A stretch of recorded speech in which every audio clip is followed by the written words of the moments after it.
ಆಕಾಶವಾಣಿ ಮಂಗಳೂರು. ಕೀರ್ತನ ವ್ಯಾಖ್ಯಾನ ಕನಕದಾಸರ ರಾಮಧಾನ್ಯ ಚರಿತೆಯ ವಾಚನ ಅರ್ಥಾನುಸಂಧಾನ. ಮಂಗಳೂರು ವಿಶ್ವವಿದ್ಯಾನಿಲಯದ ಕನಕದಾಸ ಸಂಶೋಧನಾ ಕೇಂದ್ರದ ವತಿಯಿಂದ ಸರಣಿ ಕಾರ್ಯಕ್ರಮ ಕೀರ್ತನ ವ್ಯಾಖ್ಯಾನದ 14ನೆಯ ಕಂತಿನಲ್ಲಿ ಇಂದು ಕೀರ್ತನೆಗಳ ವಾಚನ ಮಧೂರು ರಾಮಪ್ರಕಾಶ್ ಕಲ್ಲೂರಾಯ, ವ್ಯಾಖ್ಯಾನ ಮಧುಕುಮಾರ್.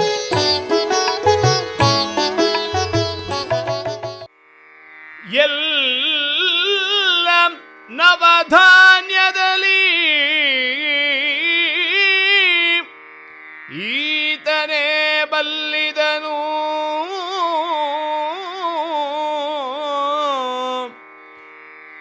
ಎಲ್ಲ ನವಧಾನ್ಯದಲ್ಲಿ ಈತನೇ ಬಲ್ಲಿದನು, ಹುಸಿಯಲ್ಲ ಬಡವರ ಬಲ್ಲಿದನು,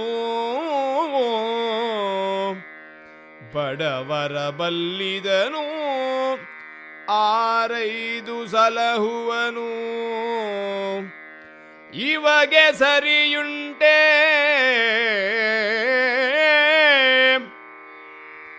ಬಡವರ ಬಲ್ಲಿದನು, ಆರೈದು ಸಲಹುವನು, ಇವಗೆ ಸರಿಯುಂಟೆ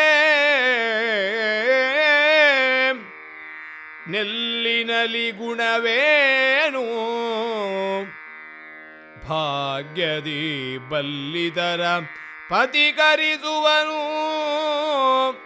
ನೆಲ್ಲಿನಲಿ ಗುಣವೇನು, ಭಾಗ್ಯದಿ ಬಲ್ಲಿದರ ಪತಿಕರಿಸುವನು,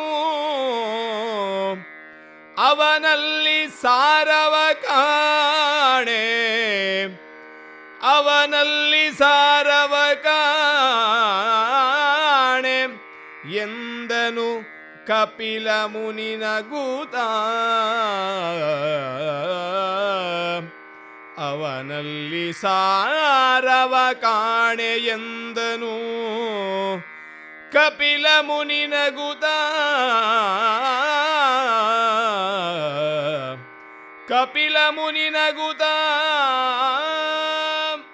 ದಾಸಶ್ರೇಷ್ಠರಾದ ಕನಕರ ರಾಮಧಾನ್ಯ ಚರಿತೆಯ ಕಥೆಯ ಭಾಗದಲ್ಲಿ ನಾವೀಗ ರಾಮನ ಆಸ್ಥಾನದಲ್ಲಿ ವ್ರೀಹಿ ಮತ್ತೆ ನರೆದರಗರಲ್ಲಿ ಶ್ರೇಷ್ಠನಾರು ಎನ್ನುವ ವಿಚಾರದ ಕುರಿತು ಚರ್ಚೆ ಎದ್ದಿದೆ. ಈಗಾಗಲೇ ಇಂದ್ರ ಮತ್ತು ನಾರದರು ನರೆದಲಗನೇ ಶ್ರೇಷ್ಠನೆಂಬ ಉಕ್ತಿಯನ್ನು ನುಡಿದಿದ್ದಾರೆ. ಮುಂದೆ ಈ ಚರ್ಚೆಗೆ ತಮ್ಮ ನುಡಿಯನ್ನು ಸೇರಿಸುವ ಕಪಿಲ ಮುನಿಗಳು ಹೀಗೆ ಹೇಳುತ್ತಾರೆ. ಚರ್ಚೆಗೆ ಕೇಂದ್ರವಾದ ನವಧಾನ್ಯಗಳಲ್ಲಿ ನರೆದಲಗನೇ ಶ್ರೇಷ್ಠನು ಎನ್ನಲು ಕಪಿಲ ಮುನಿ ನೀಡುವ ಕಾರಣ ಎಷ್ಟು ಸೊಗಸಾಗಿದೆ ನೋಡಿ. ನರೆದಲಗ ರಾಗಿ ಮೇಲು ಕೀಳು ನೋಡದೆ ಸಲಹುವ ಗುಣ ಹೊಂದಿದವನು. ಬಡವರಿಗೆ ಆತ ಅನಿವಾರ್ಯ, ಶ್ರೀಮಂತರ ಆಯ್ಕೆಯೂ ಆಗಬಲ್ಲ, ರೋಗಿಗಳ ಆರೈಕೆಗೂ ಆತ ಬೇಕು. ಹೀಗೆ ಎಲ್ಲರ ಒಡಲಿಗೂ ತಂಪಿತ್ತು ಬಾಳುವ ನರೆದಲಗ ಶ್ರೇಷ್ಠನೇ ಹೊರತು ಸದಾ ಉಳ್ಳವರ ಕೂಡಿ ಬಾಳುವ ಹಾಗೂ ಅದನ್ನೇ ಭಾಗ್ಯವೆಂದು ಬಗೆದ ವ್ರೀಹಿ ಸಾರರಹಿತನು. ನರೆದಲೆಗನೊಡನೆ ಅವನನ್ನ ಹೋಲಿಸಲಾಗದು ಎಂದು ಕಪಿಲ ಮುನಿ ಬರೀ ಅನುಕೂಲತೆಗಳನ್ನೇ ಬಯಸಿ ಬಾಳುವುದು ಸಾರ್ಥಕ ಬದುಕೆಂದು ಎನ್ನಿಸಿಕೊಳ್ಳುವುದಿಲ್ಲ ಎನ್ನುವುದನ್ನು ಅವನ ಮಾತಿನಲ್ಲಿ ಸಾರುತ್ತಿದ್ದಾನೆ. ಸುರಮುನಿಗಳು ತೆನಲು ಭೂಸುರವರರು ಸಂತೋಷಿಸಲು,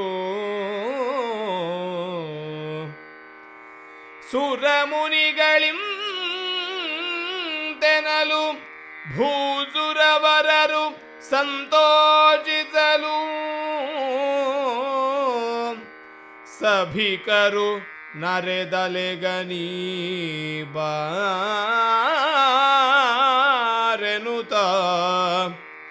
ರಾಮ ನೃಪಾಲ ನೆರೆ ಮೆಚ್ಚಿ, ನರೆದಲೆಗನೀ ಬಾರೆನುತ ರಾಮ ನೃಪಾಲ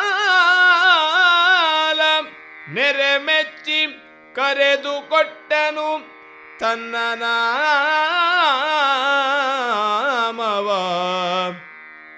ಕರೆದು ಕೊಟ್ಟನು ತನ್ನ ನಾಮವ, ಧರೆಗೆ ರಾಘವನೆಂಬ ಪೆಸರಾಯ್ತು.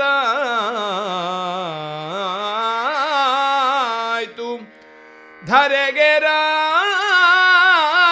ರಾಘವನೆಂಬ ಪೆಸರಾಯ್ತು. ಇರದೆ ವೃಹಿನಾಚಿದನು ಸಭೆಯಲಿ ಶಿರವ ಬಾಗಿಸಿದ. ಧರೆಗೆ ರಾಘವನೆಂಬ ಪೆಸರಾಯ್ತು. ಇರದೆ ವೃಹಿನಾಚಿದನು ಸಭೆಯಲಿ ಶಿರವ ಬಾಗಿಸಿದ.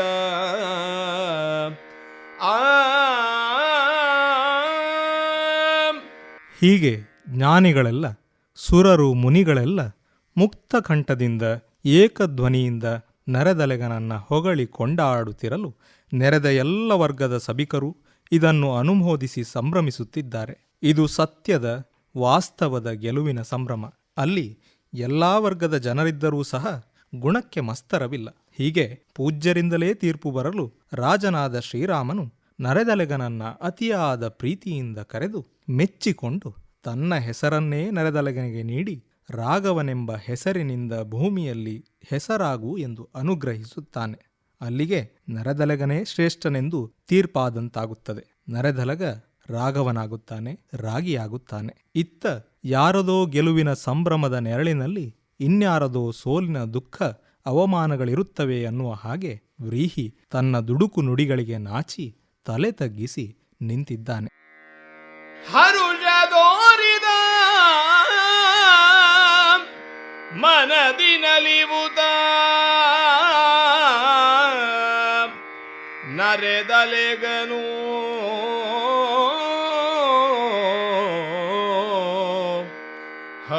ಹರುಷದೋರಿದ ಮನದಿ ನಲಿವುತ ನರೆದಲೆಗನೈ ತಂದು ರಾಮನ ಸಿರಿಚರಣಕ್ಕೆ ಅಭಿನಮಿಸೆ.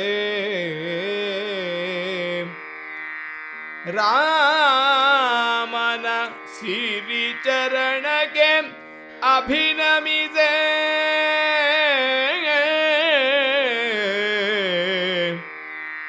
ದೇವಾಸುರರು ಕೊಂಡಾಡೆ, ದೇವಾಸುರರು ಕೊಂಡಾಡೆ.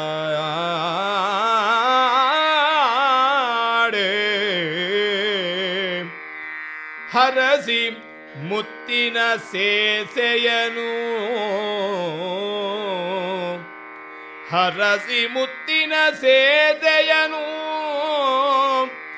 ಭೂಸುರರು ಮಂತ್ರಾಕ್ಷತೆಯನಿತ್ತು, ಭೂಸುರರು ಮಂತ್ರಾಕ್ಷತೆಯನಿತ್ತು. ಉಪಚರಿಸಿದರು ರಾಗಿಯನು, ಮಂತ್ರಾಕ್ಷತೆಯನಿತ್ತು. ಉಪಚರಿಸಿದರು ರಾಗಿಯನು. ಪೊಗಳಿದರಲ್ಲಿ ಮುನಿವರರು, ಹರಸಿ ಮುತ್ತಿನ ಸೇಸೆಯನು. ಭೂಸುರರು ಮಂತ್ರಾಕ್ಷತೆಯನಿತ್ತು. ಉಪಚರಿಸಿದರು ರಾಗಿಯನು. ಪೊಗಳಿದರಲ್ಲಿ ಮುನಿವರರು.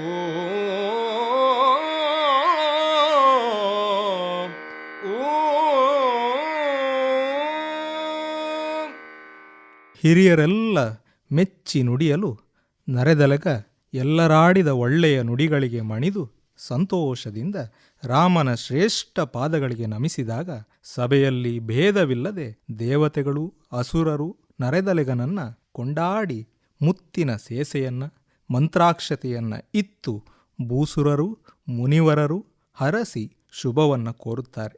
7 ತಿಂಗಳ ಸೆರೆವಾಸದ ನಂತರವೂ ಸತ್ವವನ್ನು ಉಳಿಸಿಕೊಂಡ ನರೆದಲೆಗ ಹೀಗೆ ಪ್ರಾಜ್ಞರಿಂದ ತನ್ನ ವಾದವನ್ನು ಗೆಲ್ಲುತ್ತಾನೆ. ಈ ಗೆಲುವಿನ ಸಂಭ್ರಮವನ್ನ ಹೇಗೆ ಉಳಿದವರು ಆಚರಿಸುತ್ತಾರೆಂದರೆ, ಧನದ ನಿತ್ತನು ಯಂತ್ರ ರಕ್ಷೆಯ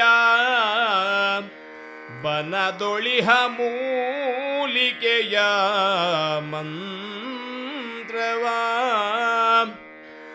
ವಿನಯದಿಯುದ ವಿಭೂತಿಯನು ವರಕಾಲ ಭೈರವನು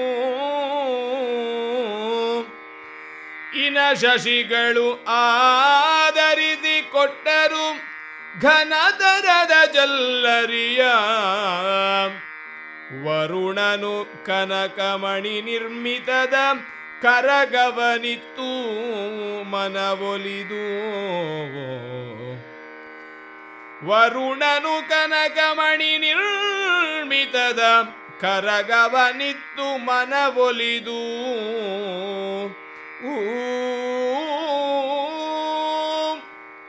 ಶ್ರೀರಾಮ ತನ್ನ ಹೆಸರನ್ನೇ ನೆರೆದಲೆಗನಿಗೆ ಇಟ್ಟರೆ ಉಳಿದಂತೆ ಬಂದವರೆಲ್ಲರೂ ತಮ್ಮ ತಮ್ಮ ಕಡೆಯಿಂದ ವಿಶೇಷ ಉಡುಗೊರೆಗಳನ್ನು ನರೆದಲೆಗನಿಗೆ ಸಮರ್ಪಿಸುತ್ತಿದ್ದಾರೆ. ಇಲ್ಲಿ ಬ್ರಹ್ಮ ಕರಕಮಂಡಲದ ಪಾತ್ರೆಯನ್ನು ನೀಡಿದರೆ ಶಂಕರ ತನ್ನ ತ್ರಿಶೂಲವನ್ನೇ ನೀಡುತ್ತಾನೆ. ನಾರದ ಚಕ್ರವನ್ನು, ವಾಸುಕಿ ನೇಣುಪಾಶವನ್ನು ನೀಡುತ್ತಾರೆ. ಹಾಗೆಯೇ ಕುಬೇರ ಯಂತ್ರ ರಕ್ಷೆಯ ಬನದ ಮೂಲಿಕೆಯ ಮಂತ್ರವನ್ನು ನೀಡಿ, ಕಾಲಭೈರವ ಅಭಯವನ್ನೀಡುವ ವಿಭೂತಿಯನ್ನು ನೀಡಿ, ಸೂರ್ಯ ಚಂದ್ರರು ಉತ್ತಮವಾದ ಜಲ್ಲರಿಗಳನ್ನು, ವರುಣದೇವ ಕನಕಮಣಿಯಿಂದ ನಿರ್ಮಿತವಾದ ಕರಗವನ್ನು ನೀಡಿ ನರೆದಲಗನ ಗೆಲುವಿಗೆ ಶುಭವನ್ನ ಹರಸಿ ಕೊಂಡಾಡುತ್ತಾರೆ. ಇದುವರೆಗೆ ಕೀರ್ತನ ವ್ಯಾಖ್ಯಾನ ಕನಕದಾಸರ ರಾಮಧಾನ್ಯ ಚರಿತೆಯ ವಾಚನ ವ್ಯಾಖ್ಯಾನ ಕೇಳಿದಿರಿ. ವಾಚಿಸಿದವರು ಮಧೂರು ರಾಮಪ್ರಕಾಶ್ ಕಲ್ಲೂರಾಯ. ವ್ಯಾಖ್ಯಾನ ಮಧುಕುಮಾರ್. ಮತ್ತೆ ಮುಂದಿನ ಕಂತಿನಲ್ಲಿ ಭೇಟಿಯಾಗೋಣ. ನಮಸ್ಕಾರ.